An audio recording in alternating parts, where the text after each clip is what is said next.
Bessiata Dishmaya, on va continuer le Sod Yesharim. Maintenant, c'est le deuxième chélek du Sod Yesharim. Donc, première question, en fait, qui est divisée, qui est divisée en 5 questions. 5 questions il y aura ici. Très, très intéressantes. Les questions, on va les citer tout de suite. Et Bezrat Hashem, bon, j'imagine que ça va prendre quelques cours. On ne va pas le faire en une fois. Mais on commence tout de suite maintenant les questions. Première question. שאלה ראשונה, נשאלתי מאיש נכבד שהיה מאנשי עירנו ואחר כך נתיישב בעיר אחרת, יגיד לנו האדון נרו. Ça veut dire que quelqu'un qui habitait chez nous à Bagdad, qui habite plus maintenant, il m'a posé une question. C'est quoi la question? אם ביום מסרו חג הן סוכות, הן פסח, הן שבועות, on a 3 fêtes dans l'année des Oraïta, de la Torah. On a Sukkot, on a Pesach, on a Shavuot. Donc le lendemain de Sukkot, le lendemain de Pesach, le lendemain de Shavuot, on a le jour qui s'appelle Isru Chag. Trichim lizaer anashim ve'anashim mila'asod melacha ou masa matan. Est-ce que on doit faire attention de ne pas faire des travaux qui sont pas nécessaires pendant Isru Chag, qui encore une fois qui est après Sukkot ou bien après Pesach ou bien après Shavuot, ou bien, au Dilma, en basé nidnud issur velo midat chasidut. Ou bien, non, il n'y a pas du tout de problème. Aucun souci, tu peux le rendre normal. Vers ou minag maintenant, il veut savoir le minhag de Bagdad, comment ils font. Est-ce qu'ils ont l'habitude de s'abstenir, de faire des travaux, le isruchag ou pas? Ve'anachnu ata nitiyashavnu parce que moi je suis dans une ville où le minag est pas clair, donc il n'y a pas vraiment de minag par rapport à Isruchag. Donc en 2 mots, on veut savoir est-ce que le Isruchag il a une gdusha. Donc s'il a une gdusha, c'est quoi la gdusha? S'il en a pas, donc pourquoi il s'appelle Isruchag? Ça c'est la première question. Deuxième question, chez la shnia, yeshli yagid li adon nero. בעניין הקידושין, אם האדם רוצה לקדש בטבעת, באיזה אצבע ילביש אותה לכלה. Ça veut dire que une des 3 choses, comme la Mishnah a dit, qu'on peut acquérir la femme avec les kiddushin, ce qu'on appelle les kiddushin, c'est la première chose qu'on fait avant ce qu'on appelle la choupa. La choupa en fait c'est les Sheva Brachot avec la Ktuba, ça s'appelle la choupa. Ce qu'on fait juste avant s'appelle les kiddushin. Alors aujourd'hui, on a l'habitude de faire avec la bague. Mais en fait, la Mishnah dit la bague, c'est une des 3 choses. Maintenant, ces 3 choses, la bague dans la Mishnah, ça ne s'appelle pas la bague, ça s'appelle kesef. Bekesef, beshtar ou bebia. Comme ça dit la Mishnah. Donc kesef, c'est la bague. Pourquoi? La Gemara dit, je vais kesef que kesef. La valeur de l'argent, c'est comme de l'argent. Donc, on fait avec la bague. Maintenant, première question. Si on fait avec la bague, dans quel doigt? Dans quel doigt il faut rentrer la bague de la kala? Dans quel doigt on doit rentrer la bague dans la kala? Deuxième question, c'est quoi la raison pour les kiddushin qu'on a préféré? On a cette préférence de faire spécifiquement avec la bague plus qu'autre chose. Alors en fait que la bague, et on a dit je vais kesef, valeur monnaie. C'est de la valeur en argent, de la valeur d'argent.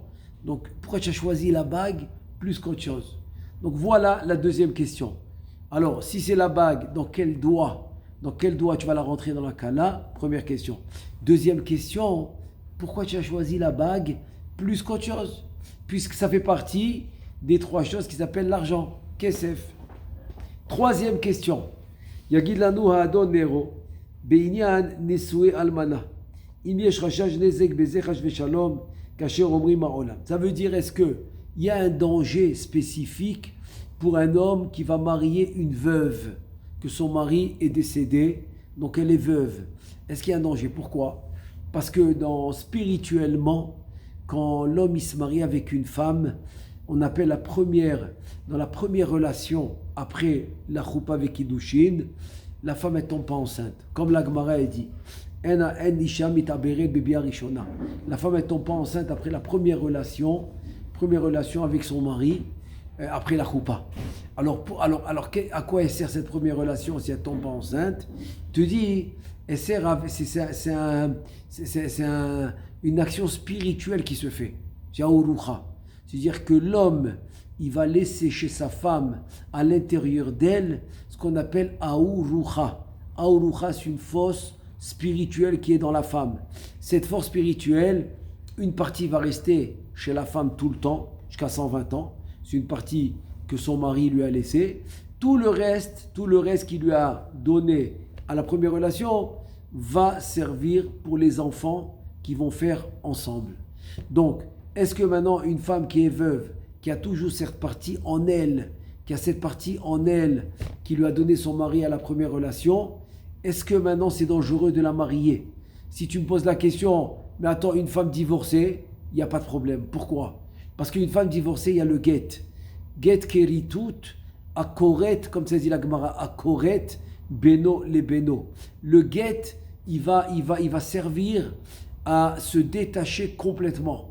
C'est-à-dire que ce que la femme elle a reçu de son mari au début du mariage, après la choupa, dans la première relation, va la quitter au moment du get. Dès qu'il reçoit le get, ça va la quitter. Et donc maintenant, alors voilà, ça c'est la première partie de la question. Puisqu'elle est veuve, donc il n'y a pas eu de get. Donc ce que son mari lui a introduit à la première relation est toujours en elle, parce qu'il n'y a pas eu de get.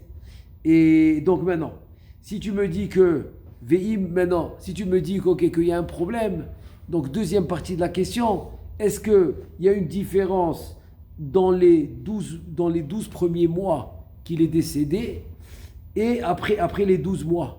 C'est la suite. Ve'im yeshefresh beze ben anose ota tor yud bet chodesh ou ben anose achar yud bet chodesh. C'est-à-dire que maintenant, est-ce qu'il y a une différence si l'homme il va marier une veuve pendant les premiers 12 mois qu'elle a perdu son mari, ou bien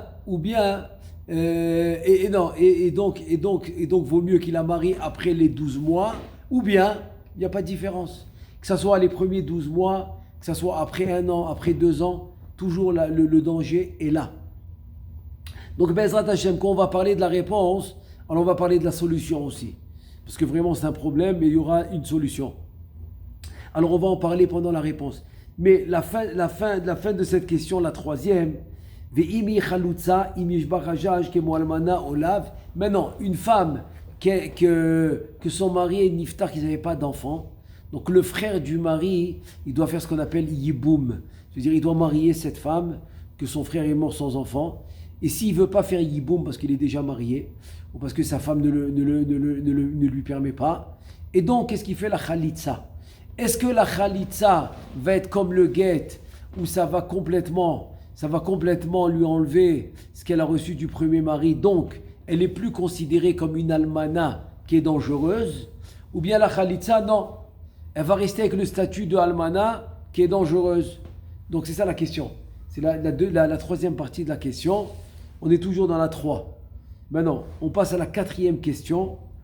Yagid lanu Adon Nero Binyan Nesue Habanot Bat Kama Shanim Raoui Leasia Alpi Midat Chachamim Shemaasu Benesue Ktana. Ça veut dire que Chachamim n'ont pas été d'accord de marier une fille trop jeune.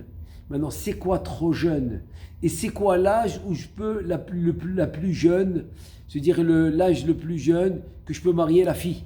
C'est quoi l'âge que je peux marier la fille? Le plus jeune âge, c'est lequel?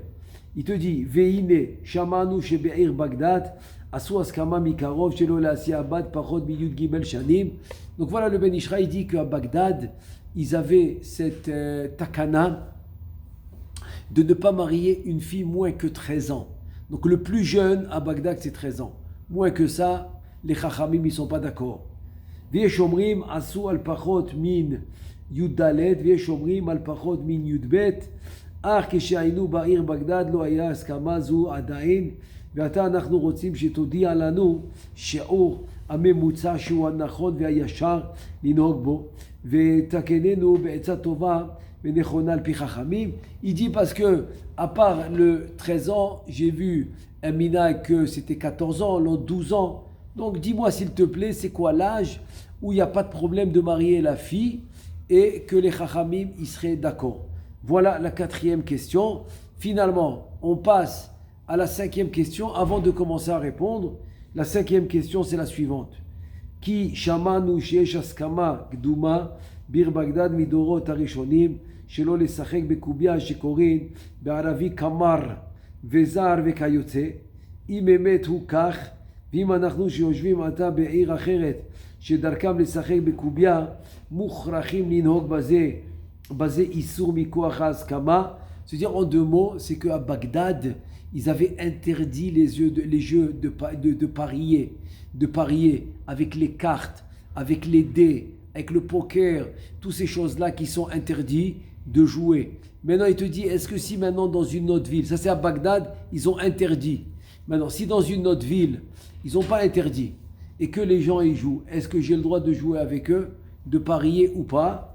Il te dit, Viagid lanu me'eze shanim haïta askama niskeret ve'im shtar askama odenu kayam uman khatum alea.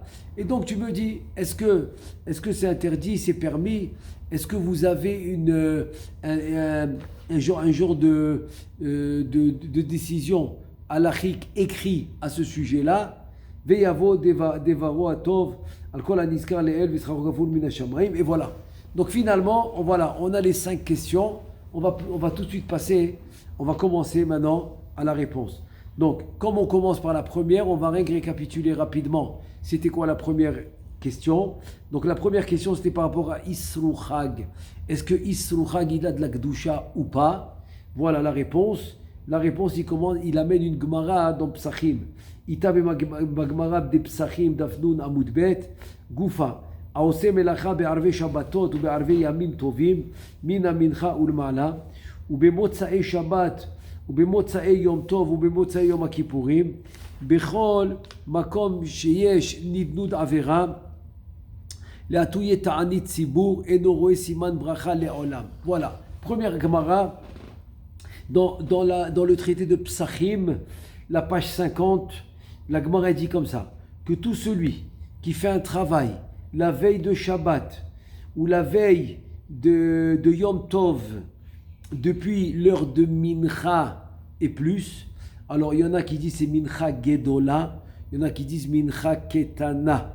Donc le Minhag c'est Mincha Gedola, de ne pas faire de travail après Mincha Gedola. Et donc, alors ça soit la veille de Shabbat, la veille de Yom Tov, de Mincha Gedola, ou bien s'il fait un travail Motsae Shabbat, ou bien par exemple Motsae Yom Tov, ou Motsae Yom Kippourim. Maintenant, qu'est-ce qui arrive s'il travaille à la sortie du Shabbat, à la sortie de Yom Tov, ou à la sortie de Yom Kippourim? La Gemara dit, dans tous ces cas de figure, il n'y a pas de Siman Bracha Le'olam. Et le tour dans Orach Chaim Siman Resh Tzadiktet 299 dans le Siman, il dit comme ça. Garsinan beperek makom shenahagu la'asot melacha bemotzei shabbatot be'yamim tovim eno roe siman beracha. Donc il va trancher. Il va trancher cette halacha selon la Gemara que bemotzei Shabbat et aussi be'yamim tovim, quand le Shabbat il sort ou quand la fête sort, s'il fait un travail, donc il n'aura pas de siman beracha. Et là il dit vedavka kodem avdala kamar kedeita birushalmi ane nashe de nahige de lo le me'abad avita beresh yalcha minaga. Il te dit tout ce qu'on a dit qu'on ne peut pas faire de travail à la sortie de Shabbat, à la sortie de Yom Tov, et bien il te dit tout ça, c'est quand on va le faire avant la Havdalah. Mais si l'homme il a fait la Havdalah, il n'y a pas de problème. Comme il ramène maintenant dans Yerushalmi, Be'apuke Shabbata alav minhaga, ad detit pane sidra, pirouj yashlimu seder atfila minhaga ad kan lishono. Ça veut dire que il ramène du Yerushalmi. En fait, là-bas, c'est comme le Zohar. C'est qu'on ne fera pas de melacha avant de faire sidra. C'est ce qu'on dit ve'ata kadosh. Yoshev Tilotzre kadosh, kadosh, kadosh, qu'on fait samedi soir, ça s'appelle sidra. Donc, pas de melacha avant qu'on a fini le seder de la tfila au complet. Donc on a aussi la Havdalah dans Atachonen, c'est Atachonan Tanu. Et on a aussi le Ve'ata Kadosh, Yoshev Tilot Israël et Vekarazel Ze. Aussi on doit le faire samedi soir. Donc tant qu'on n'a pas fait ça, il n'y a pas de Melacha. Ça veut dire que quoi? Ça veut dire que Nimtza Meforaj de Yotze de Moshe Shabbat, ou Motzei Yom Tov, Sheu Yom Isru Chag, En Shum Ta'am Linog Bo Shelo La'ason Melacha. Donc tu vois que quoi? Que tout le problème c'est la Havdalah et la Sidra, ça veut dire de Ve'ata Kadosh, Kadosh, Kadosh, Kadosh, que tu fais samedi soir. Mais si tu as fait la Havdalah et tu as fait la Tfila comme il faut, donc il n'y a pas de problème. Il n'y a pas de problème de faire Melacha. Be'isru Chag, Ve'afilu Be'layla Achara Be'layla Achara Havdalah, Be'leish Be'leisha, Ve'kol Sheken Bayom, Be'emet la Jana Braïta, Namidi Ekarki. Et tu vois que ça veut dire que quoi? Que ce soit un homme, que ce soit une femme, quand il a fini la Havdalah, etc. Donc déjà le soir, à la sortie de Yom Tov, sortie de Shabbat, sortie à Makipourim, tu peux faire une Melacha. À plus forte raison le jour. Donc tu vois que Isru Chag, tu peux faire des Melachot. Il n'y a aucun souci. Et là il ramène la preuve de la Braïta. Midelo Ka'amar ou Be'echad, Be'Shabbat ou Be'Isru Chag. El Amar Be'Motzei Shabbat ou Be'Motzei Yom Tov. Mashma. De'al Zman As-Samuch le Shabbat ve'Yom Tov. הוא מדבר שהוא התחלת הלילה לבד והכי ניחא מה שיש להעיר על דברי הגאון החידה. Donc voilà que la Braïta elle le dit explicitement, il est médaillek de la Braïta, que ça veut dire que tout le problème de Melacha à Samour les Shabbat Yom Tov en deux mots, c'est-à-dire que dès que maintenant il a fini, comme on a dit, il a fini toute la tfila avec Ve'ata Kadosh, il a fait l'Havdalah, il n'y a aucun problème. Donc tu vois de la Braïta c'est des Tanaïm. Donc même de la Braïta, on déduit qu'on a le droit. Et là il te dit ou Besefe ou Besifro. Maintenant, dans le Chida, il ramène le Chida. Son livre il s'appelle Yosef Ometz Siman Kaf. Il dit comme ça. De'asa Ochacha Lidvara Mema de Kail Chanukah. Il te dit, il a fait une preuve à ce qu'il a dit. Parce qu'il a inclus Chanukah. ויש להעיר בדבריו דאבלי להוכיח גם כן ממד קהיל במוצאי שבת ומוצאי יום הכיפורים. דעתה בכוונה היא רק על התחלת הלילה, קודם ההבדלה. Donc il te dit, jusqu'à que tu es parti chercher Hanouka, tu aurais pu amener la preuve de Motsae Shabbat et de Motsae Yom Tov, que là-bas le seul problème, on parlait du début de la nuit, quand il n'a pas encore fini la Tfila ou la Havdalah. Mais après, ça serait permis de faire une Melacha. Par contre, Omnam, Bema Shekatavti Besiada Dishmaya, Enkan Ehara, Degabe Motsae Shabbat ou Motsae Yom Tov, Nira Adavar Meforaj Babraita, Devadaï Alazman Samour le Shabbat Yom Tov, Bilvad Kae, Vainu Midelo, Amar Bechad Beshabbat, ou Beisru Chag, ou Lachi Leka Ochacha, לדבריו מכאן, ולזה הוכיח מדקאי חנוכה בסתם, ואפילו הכי הכוונה הוא רק על שעת הדלקת נרות בלבד. Donc voilà que la Braïta elle n'a pas dit tu feras pas de travail Yom Rishon, Be'echad Beshabbat c'est Yom Rishon, ou bien Isru Chag. Elle a dit un lachon de Motsae Shabbat, Motsae Yom Tov. On parle du temps qui est proche de la sortie de Shabbat ou qui est proche de la sortie de Yom Tov. Donc encore une fois, le Sod Yesharim, le Ben Ishraï, il nous dit, voilà, tout simplement que c'est permis. Il nous dit tout simplement que c'est permis de faire un Melacha, que ça soit Isru Chag ou que ça soit Motsae Yom Tov ou Yom Rishon, qui est Motsae Shabbat. Comme on a dit, la seule chose qu'il faut attendre, serait comme on a dit, c'est l'Havdalah et la Sidra, c'est-à-dire le Ve'ata Kadosh. Et ça c'est exactement comme le Zohar Kadosh, qui dit de ne pas allumer le feu tant qu'il n'a pas fait Ve'ata Kadosh. V'inoam, d'abord V'inoam, Shuva, Yoshev Besete Elyon, V'inoam, et ensuite Ve'ata Kadosh. Hine, ki ken moucha mizeh de minadin en ta'am limnoa me'asiyat melacha biyom Isru Chag. Voilà, maintenant. C'est-à-dire qu'il te dit que si tu me parles halachiquement parlant, Shulchan Aruch, même Gemara avec Roulé, donc Isru Chag serait permis de faire un travail. Donc, halachiquement parlant, on est d'accord qu'on a le droit. Mihu, maintenant on rentre dans un autre problème. Il y a des halachot qu'on va d'après le minhag du makom, du minhag de l'endroit où on vit, où on habite, et avec qui on prie, etc. Ça s'appelle minhag à makom. Donc si le minhag de ne pas faire melacha isruchag, alors on doit suivre. On doit suivre. וכמו שכתב הרב שולחן גבוה בסימן תצ"ד סוף סעיף קטן ד' וזה לשונו. Maintenant, Shulchan Gavoa, c'est un des acharonymes importants. Il ramène qu'est-ce qu'il dit à ce sujet. Il nous dit comme ça. מן הדין כל מוצאי יום טוב מותר במלאכה גם במוצאי חג השבועות ומכל מקום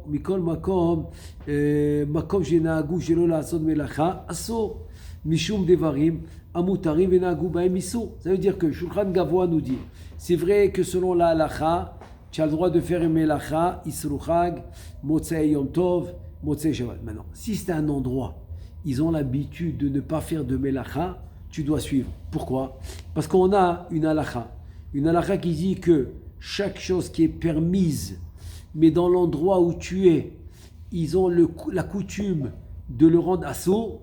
C'est-à-dire que ça s'appelle en hébreu Kol makom shenahagu shelo la'asot melacha asur mishum devarim amutarim, des choses qui sont permises venahagu ba'em isur, mais la coutume c'est de le rendre asur, alors asur de le faire, même si c'est permis, mais comme la coutume, le minhag c'est de le rendre asur, c'est asur. Ken katav marchash besefer Torat Chaim Chelek Gimel v'chen katav Chemdat Yamim Ad kan leshono. Donc voilà, Shulchan Gavoa il ramène d'autres poskim qui se pensent comme lui que même quelque chose qui est permis, mais le minhag de assour de le faire. Donc si tu es dans un endroit où l'habitude de ne pas faire de melacha isruchag ou motzei shabbat, alors tu ne feras pas.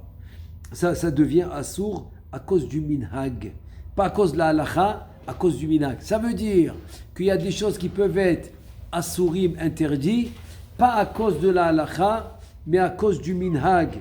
Vine po irenu Bagdad, chonene elyon amen.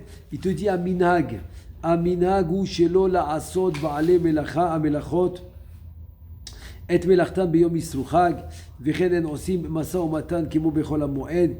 Il te dit que voilà le minhag de Bagdad, justement, c'est de ne pas faire de melacha,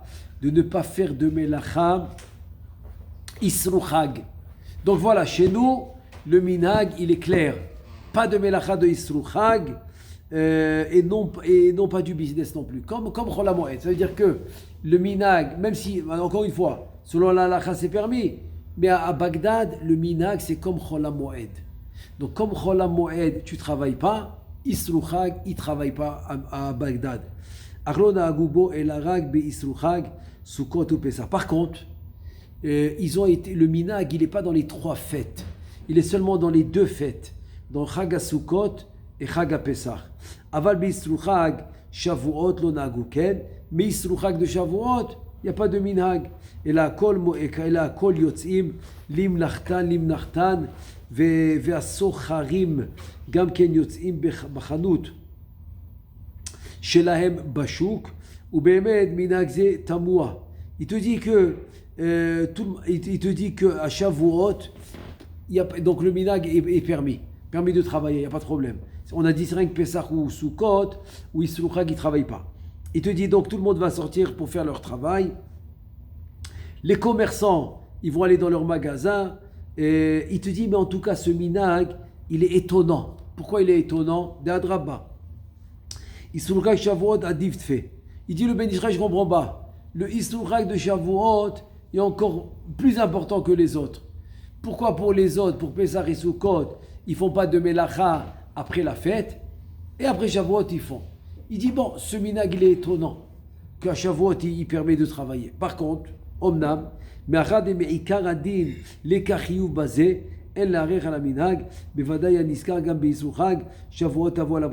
dit, écoute, maintenant que c'est pas un truc halachique, la halacha permet, c'est rien qu'un truc de minhag. Il dit, alors je rentre pas dans ça. C'est bon. Mais celui qui va pas travailler Isruchag de Shavuot, il dit le Ben Ishraï, Tavo alav bracha. Donc il a une bracha. Donc c'est-à-dire que selon le Ben Ishraï, vaut mieux tous les trois Isru Chag, Sukkot, Pesach, Shavuot, vaut mieux ne pas travailler comme à Cholam Moed, par minhag, pas par halacha, par minhag. ודע דוודאי גם על פי הסוד יש טעם בקדושת ישרו חג שימשך בו קצת קדושה מקדושת יום טוב. Voilà. Maintenant on est arrivé au point de vue du sod. Le sod, pourquoi selon le sod, Yisru Chag il a une kdusha? Pourquoi? Il te dit Besod Yisru Chag asu Yisru Isur lachag. Le mot Yisru Chag, c'est un jeu de mots. Asou fête, Issour, un interdit, la chag. Donc c'est comme tu rajoutes un jour interdit pour la fête. Chez l'otistalek et arato les gamré mikem. Pourquoi? C'est-à-dire qu'en deux mots, on veut tirer avec nous la gdusha de la fête après la fête. Donc on veut la tirer avec nous. Comment on la tire avec nous? En rajoutant un jour, comme Chol HaMoed, qu'on ne va pas travailler. Le fait que j'ai rajouté un jour où je ne vais pas travailler, donc je vais tirer la gdusha de Yisru Chag, je vais la tirer avec moi pour l'année. וכאן נזכר בדברי רבנו אריזל בשער הכוונות ובוודאי כי ישרו חג בארץ ישראל עדיף מנישואי דחוץ לארץ. Il te dit, comme le Arizal il dit, que de tirer la gdusha de la fête grâce à Yisru Chag. Donc Yisru Chag doit être respecté selon le Sod, selon la Kabbalah. Yisru Chag doit être respecté justement. Pourquoi? Pour tirer la gdusha de la fête avec nous, même quand la fête est finie. Donc on a un jour de plus. Issour, la Chag, comme on fait un Issour, de ne pas travailler pour tirer avec nous la gdusha de la fête, pour ne pas la perdre complètement. On veut la garder jusqu'à la prochaine fête. C'est-à-dire à Pessah, on va tirer la gdusha jusqu'à Shavuot. À Shavuot, on va tirer la gdusha jusqu'à Sukkot. À Sukkot, on va tirer la gdusha jusqu'à Pessah, etc. Voilà, ça tourne. Verav amerchak benehem, ki zeba achak gdushat yom tov de oraita, vezeba achak gdushat yom tov de rabanan. Il te dit maintenant, c'est sûr que le Yisru Chag de Eretz Israël est beaucoup plus fort. Parce que le Yisru Chag de Eretz Israël, il vient après un jour des Oraita, un jour de la Torah. C'est-à-dire que nous, on fait le Yom Tov de la Torah. Après ce Yom Tov de la Torah, on a Yisru Chag, donc il est beaucoup plus fort. Alors que Bechutz La'aretz, on fait le Yisru Chag après un jour des Rabbanan. Puisqu'en Chutz La'aretz, on fait un deuxième jour de Yom Tov, par un doute, par un safek. Donc le Yisru Chag de Chutz La'aretz, il vient après un jour des Rabbanan, alors que le Yisru Chag de Eretz Israël, il vient après un jour de Oraita. Donc, le Yisru Chag de Eretz Israël, beaucoup plus fort. ובתשובה אחרת, בהרתי בסייעתא דשמיא, עניין קדושת יום טוב שני, מה עניינו על פי הסוד, ואין כאן מקום לדבר על זה. Ça, on a déjà parlé dans les questions précédentes, qu'il a parlé de la grande Gdusha de Yom Tov Sheni, la Gdusha de Chutz La'aretz. Mais bon, maintenant ce qui nous intéresse, c'est la Gdusha de Yisru Chag, que de Eretz Israël est beaucoup plus forte que le Yisru Chag de Chutz La'aretz.